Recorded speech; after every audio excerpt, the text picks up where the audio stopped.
Hello, welcome to the Salary Teacher Training Pathways Q&A. Welcome everyone, and thank you all for joining us. My name's Amanda, and I also have my colleague Elliot here with me. We're part of the initial teacher training coordination team, so we kind of manage the candidate journey. We do have a short presentation to sort of go through before we get to the Q&A.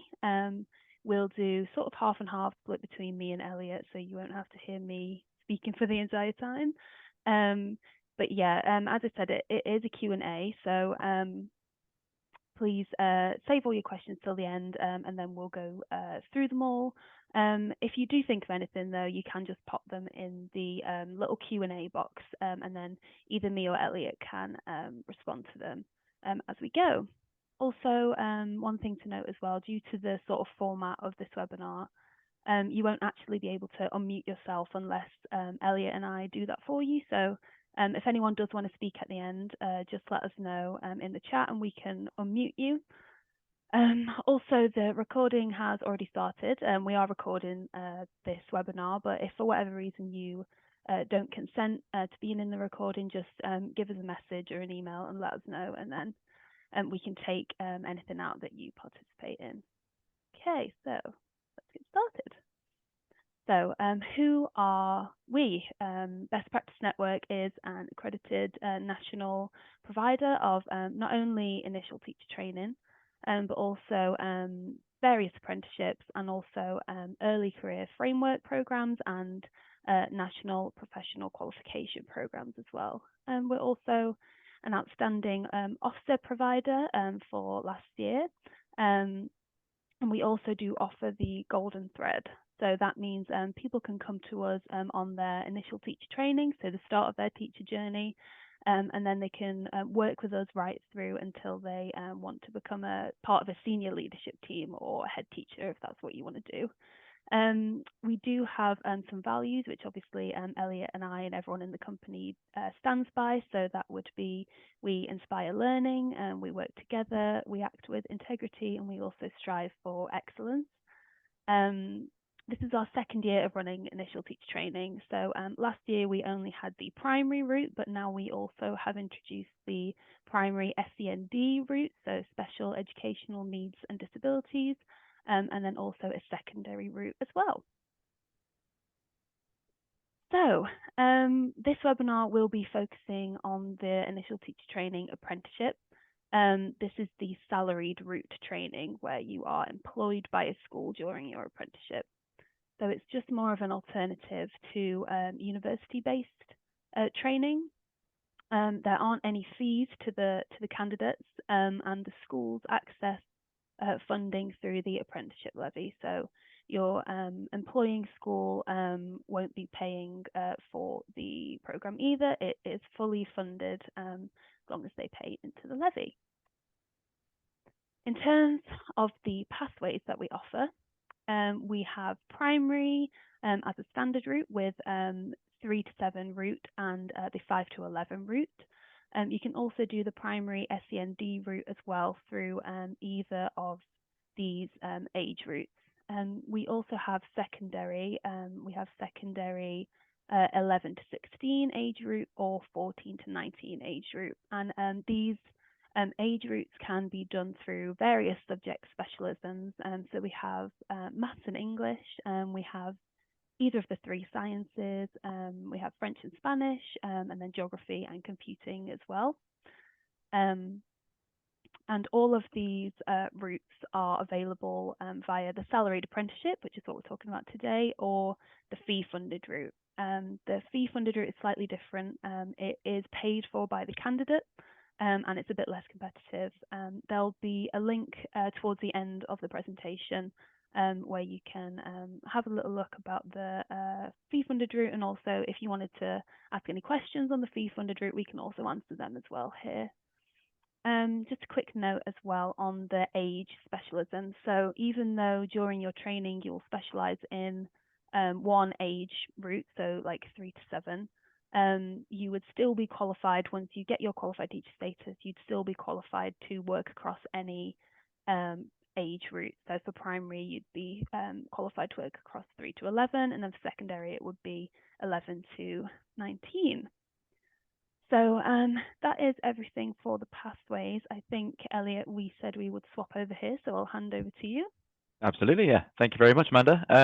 Yeah, so well, welcome everyone as from myself as well. So this slide is just to go through just a little bit more about the granular details of the apprenticeship itself. On the left-hand side, you can see just a bit more about the entry requirements, the fee of the course itself, and just a couple of details about the actual course itself. So the biggest part about the apprenticeship, which is really, really appealing, is the fact that there are no costs to the trainee itself. So the whole course is paid for by the apprenticeship levy, which is a bonus for both the employer and the candidate going through it. You are also salaried, so it's based on the unqualified teacher scale, and you are employed at the school through the apprenticeship route for the duration of the course itself. This course is for both people that have already been employed by a school setting and are looking to be employed by a school setting as well. So for those that are employed by a school, we generally call these candidates upskills, as it's more for the school itself to upskill their staff and to make them a qualified teacher and to progress them.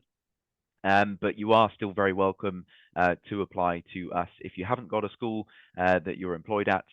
We do have the structure here at Best Practice to support you in trying to find a school through our partner network and outside of our partner network.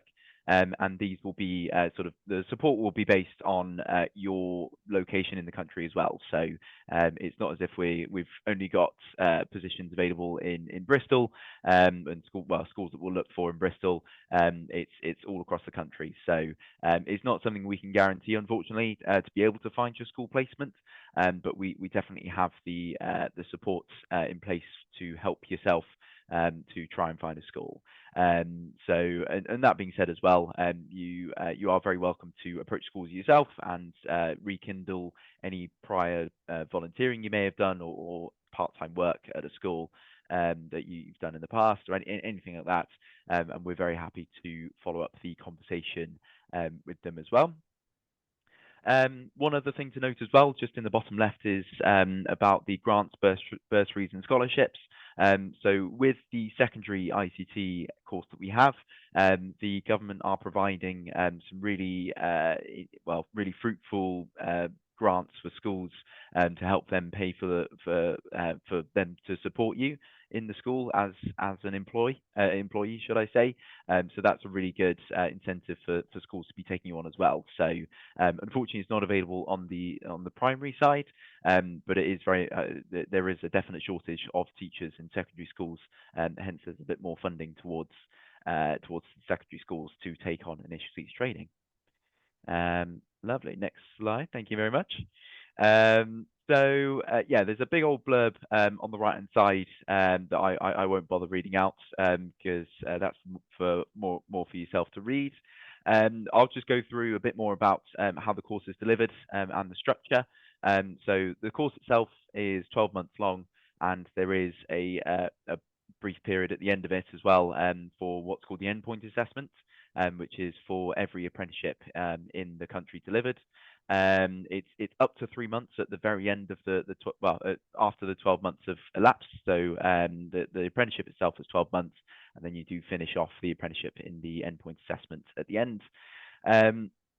Now, as Amanda alluded to earlier, it's a sort of a more in-school experience course that you do. So you'll be spending 4 days a week in the actual school itself, and 1 day a week will be dedicated towards the self-study portion to study towards the apprenticeship, which the end day, which is it's typically on a Friday, where that 1 day a week for the apprenticeship is, and that day is generally dedicated to both online and face-to-face webinars and training events. So there is an element of attending some training locations, which we tend to organise that's, again, close to yourself. So if we get a big enough group in the area, we're able to put one central venue in, and everyone attends in one place. If there's not a big enough group, then that is held online. So yeah, again, don't worry about sort of traveling all the way across the country to attend the training events. Your term one is spent at your employment school, learning, fully sort of getting into the school-based training. Term two is where you'll have the contrasting placement, which is 6 weeks from sort of January to the middle of February, and then towards the end of that term, you do go back to your employment school. We organise that contrasting placement for you, so we liaise with your employment school to find one. If you are working as part of a school and your school is part of a bigger network of a multi-academy trust or something like that, then we can organise for a school within that trust to be your contrasting placement, so long as it does match the criteria of a contrasting placement. Yeah, that's definitely something that we've got the support for as well. Term three is once again back to your employment school, and it's to sort of prepare you for the qualified teaching status and meeting those requirements of that, and also to finish off the apprenticeship to prepare you for the endpoint assessment, which comes in term four. So that's just a brief overview of the program itself. You do get a full breakdown of it once you do apply and come out the other side of the interview stage as well. But throughout the actual program itself is once again, it's very much a mix of online and face-to-face elements in there as well. You do get the support from personal tutors and a mentor from your school as well. So it's a really good support network, and it's very much a blended learning model as well. Next slide, please, Amanda. Lovely, and we'll just focus on a bit more about the entry requirements here. So, as stated at the start, is a postgraduate course, which means you do need a bachelor's degree in a 2-2 or above. If you do happen to have an ordinary degree instead, then that's not a problem. You're still able to apply, but we do take these on a case-by-case basis, and we do allow applicants to enter the interview stage if you've got the sufficient education background and experience, and you perform well in the interview stage. So it's not a problem, and again, it's not a problem if you're already sort of employed by a school. GCSEs is we do ask for grades 4 in the new system or grade C in the old system, or above in English and maths for secondary, and then for primary initial teacher training is English, maths, and the science. All the recognised equivalents for the GCSEs and bachelor's degree. So if you've got some overseas qualifications, then you can apply for a UK ENIC statement of comparability, which they'll be able to identify if they are equivalent to the entry requirements in front of you, and we can, that will be your eligibility there. And then quite a big one as well for every apprenticeship in the UK is you do need residency in the UK for at least 3 years, and also be able to have the right to work and study in the UK as well. If you've got a permanent address in the UK but you've been living abroad for a couple of years, that's fine, as long as you've got that permanent address and you're able to evidence that. If you are sort of an overseas candidate coming to the UK, then yes, we do need that 3 years or more residing in the UK and the right to work and study. Thank you very much, Amanda. There we go. So on the screen here, so we're taking applications now. We've got the one cohort a year, which is in September. So you're very welcome to start applying now. If you've got a phone on you, please feel free to scan the QR codes just in front of you there. and we'll be taking applications all the way up until roughly the Easter term, just so we can sort out the employer communications from there, organising your placement and your enrolment as well. So and at the bottom as well, it's just a bit more about the apprenticeship side, and you're very welcome to email in on the top right email address. So that goes directly towards our team, so teach@bestpracticenet.co.uk. And we're very happy to answer any specific questions you may have. But yeah, thank you very much for listening in. Especially, it's great to see so many people as well on National Apprenticeship Week as well. We've got quite a few events going on for that this week. But I think now is part of the meeting to or the webinar to answer any questions you may have. So please feel free to flood the Q&A section with as many questions as you'd like to. We will try and go around as many as possible. We do have the majority of the hour to answer all of these, and hopefully we'll be able to answer all the queries you may have. Down at the bottom there as well is a phone number for any queries after this. And also we will be sending out the both the recording of the session and the slides to everyone who's registered today. So please don't worry about sort of having not receiving this information. We'll be sending this out to you at the end. But yes, Amanda, would you like to kick off with answering the first couple of questions? I believe we've got someone with their hand up as well. Yeah. Go ahead. Fire them away. So I can see actually there's a couple of questions about PGCEs. So this program isn't a PGCE program, it's QTS only. And Sam did ask about the disadvantages of not having a PGCE. And it's basically the PGCE is for when you want to teach abroad, because it's an internationally recognized qualification. But it is not a requirement to teach in schools in the UK. So that's basically why we don't offer it, just because it would be a lot of work to do the qualified teacher status and PGCE at the same time. I'm going to unmute Joshna so that you can talk. Give me 2 seconds. Hopefully this will work. Okay, you should be able to unmute yourself, hopefully.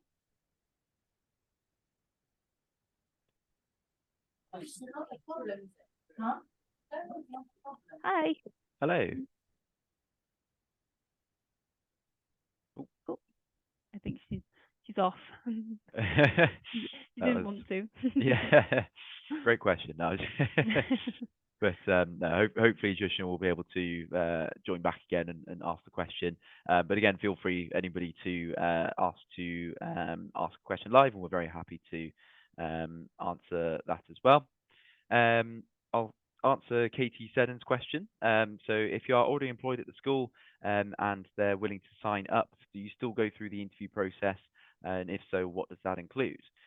Great question, Katie. Thank you very much for that.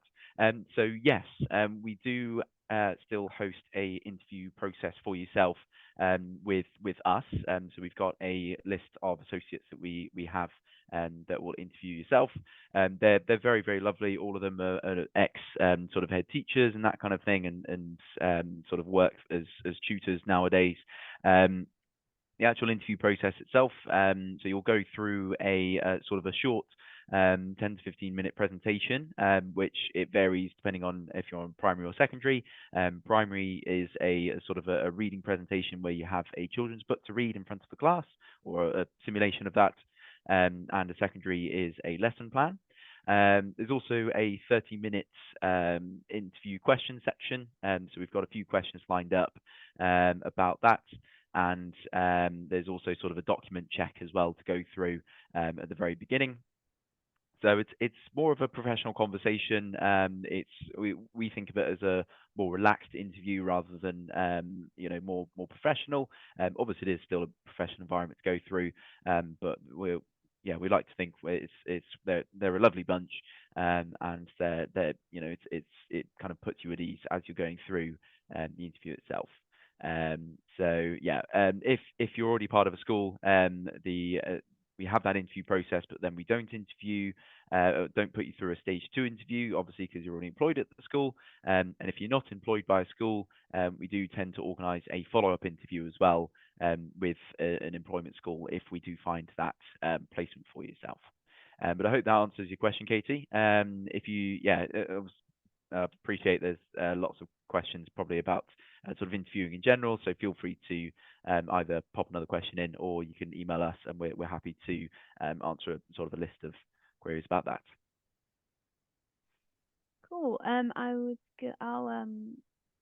I will ask you a question from Sophie if you want to answer it. Why not? When discussing employing schools and asking for support, is there anywhere that we can see the schools that BPN works with? Yes, yeah. Thank you for the question, Sophie. There is a section on our website that if you go onto the About section, you'll see our list of partners. So it's About and then our partners, and it gives you a map of the UK, and you can search for it specifically by region, and you'll be able to see which partners we work with across the UK. So again, that's if you head onto our website, the headings at the top. It should be the very first heading, which is About, and there's our partners there that you can have a look at our partner network there. Amazing. There's a question from Neve. Is there any guidance on the personal statement we need to submit, and how long should it roughly be? Okay, yeah, that's a great question, Neve. Thank you for that. Yeah, there's guidance on if you were to apply through the government section, if you wanted to apply for any of our particular vacancies. In terms of applying through our website and applying through the link we've got in front of you there, it's very much we're just looking for just examples you've had in previous employments. It doesn't necessarily have to be education, but obviously, if you do have experience in education background, then feel free to draw as many examples as possible there.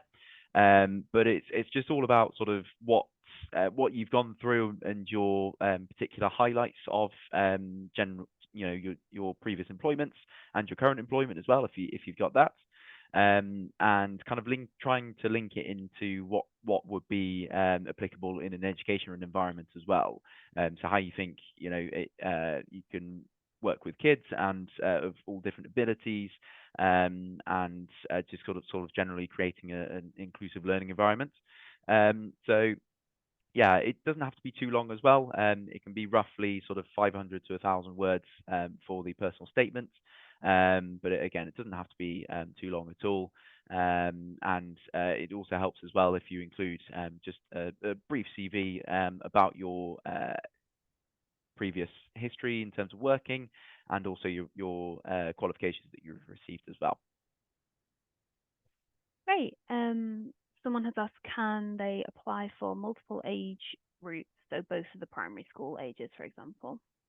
Yes, you can indeed. Thank you for asking that question. So with our website, there's sort of multiple sections that you can choose in terms of whether you're after the different age specialisms and also the different subject specialisms. You can only apply for one at a time with each application, though. So we suggest if you would like to, for example, in the primary example you gave there, if you did want to apply for both age ranges, please feel free to pop that in the additional comments section, which is at the very end of the application, and just specify which ones you would like to apply for. You'll be able to interview for your preferences in the stage 1 interview, and you can interview for both or for all of the options you select. And then once we get down to finding your placement school, that's when we'll need to narrow down your options into which age route you want to go down, or specialism of subject. So yeah, in terms of the interview itself, you'll need to sort of specify a particular age specialism you're wanting to either do the lesson for or the reading presentation for. So yeah, it's worth sort of taking that into consideration for your interview as well. So yeah, but you can apply for multiple 8 specialisms. I'm happy to answer a few if you wanna we want to swap roles for a little bit. Yeah, absolutely. Yeah. Dennis Woodhouse asks if I have a medical degree, an MBBS, which is as a subject doesn't ever get classified as a first or a 2-1, etc. Are you eligible for bursary support if you train in science secondary subjects? That's a good question. I'm sad that I volunteered now.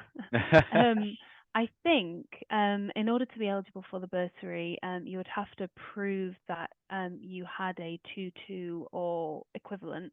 Although to be honest, I'm not too 100% sure on that one, so we might have to get back to you, Dennis, if you want to leave your email. I'm pretty sure that you would be eligible for a bursary, especially if it was a UK degree.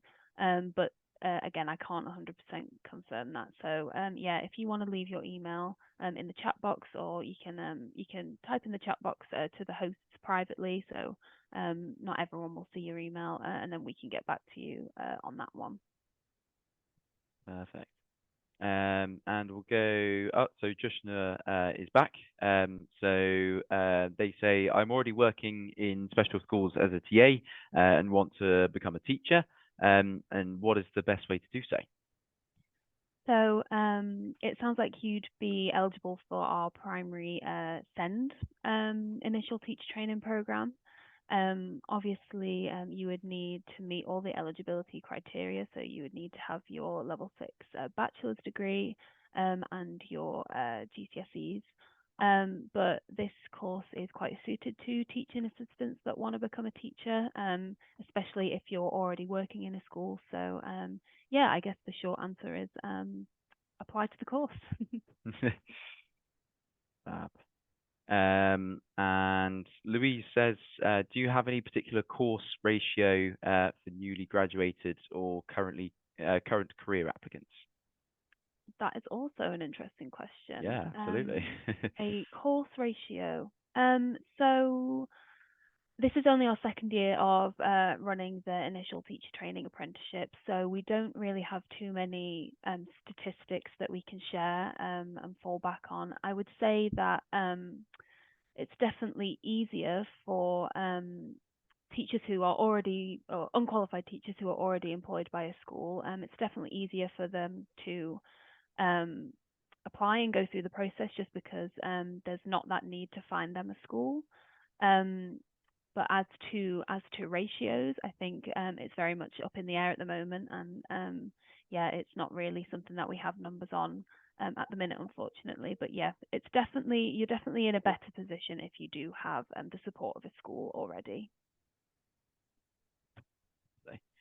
Go for one more and then we'll swap around again. Absolutely. Katie says, what's required from us during the course in terms of work?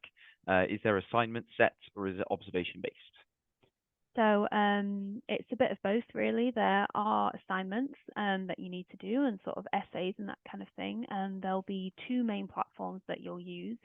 They're just sort of virtual learning environment platforms where you can access course materials and also upload all of your work. So there are sort of assignments that are graded, and then there are also observations as well. So there are informal observations and formal observations by your mentor and personal tutor. So yeah, it's a mix of both, but it's all uploaded to the two VLE platforms that we use. Fantastic. Cool. So Kate asks, if I don't have a school already, should I start trying to find options now to do the apprenticeship, or wait until I hear I've been accepted? Very good question. Yes.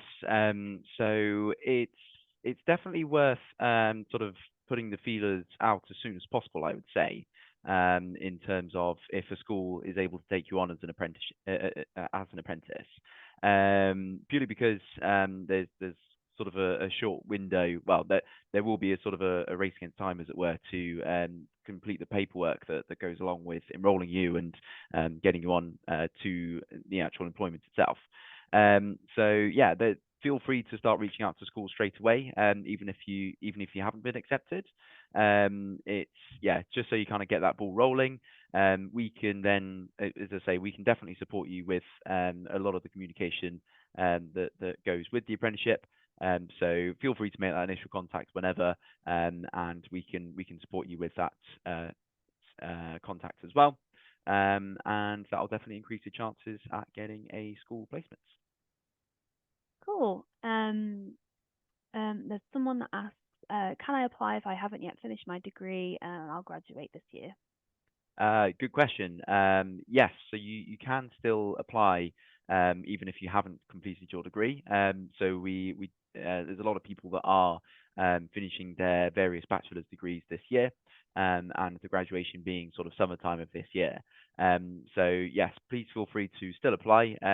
All we ask is that you send us proof of you on the course itself. And we'll be able to still put you through the interview process. Once you are graduated from your course, if you just send us your certificate, whenever that will be, and we'll be able to still go ahead with the whole application process. So yes, please feel free.